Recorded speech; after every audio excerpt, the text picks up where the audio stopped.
मंडळी, माझं नाव ज्ञानेश सागर।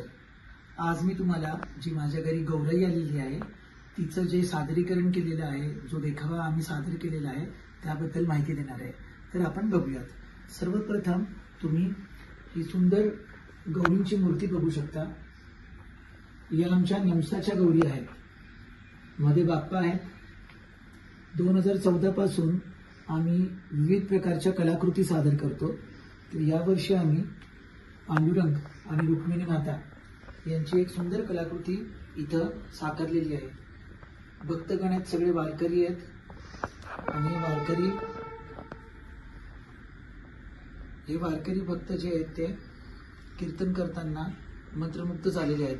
सोबतच तुम्ही बघू शकता एक अशी सुंदर अशी मूर्ती आहे छोट्याशा, त्याच्यामध्ये ढोलकी वादक हे आपले बाप्पांचे वाहन उंदीर आहेत आणि त्यांचं मस्त असं भजनी मंडळ तुम्हाला दिसत आहे। इथं आम्ही दरवर्षीप्रमाणे आरास सादर करतो। देवाला जे काही आम्ही नैवेद्य दाखवतो, धान्य, विविध प्रकारचे फळं, त्याच्यानंतर मिठाया वेगवेगळ्या आणि थोड्या प्रमाणात इथं खेळणी तुम्हाला दिसतील। त्याच्यानंतर ही जी रांगोळी तुम्हाला दिसते, ही रांगोळी मोझॅक आणि लिंपन आर्ट या दोघांचं मिश्रण करून तयार केलेली आहे। अशा 2 रांगोळ्या आम्ही इथं तयार केलेल्या आहेत। आणि गणपती बाप्पांच्या मागच्या साईडला जर तुम्ही बघाल तर वक्रतुंड महाकाय सूर्यकोटी समप्रभ निर्विघ्नं कुरु मे देव सर्व कार्येषु सर्वदा हा जो मंत्र आहे तो आम्ही याच आर्टनी, मोझॅक आणि लिंपन आर्टनी सादर केलेला आहे।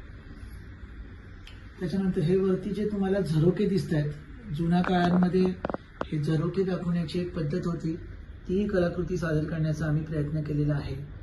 अशा प्रकारे आमचं हे गौराईला वंदन आहे। आणि आमचा हा देखावा तुम्हाला कसा वाटला याच्याबद्दल आम्हाला कळवावे। धन्यवाद।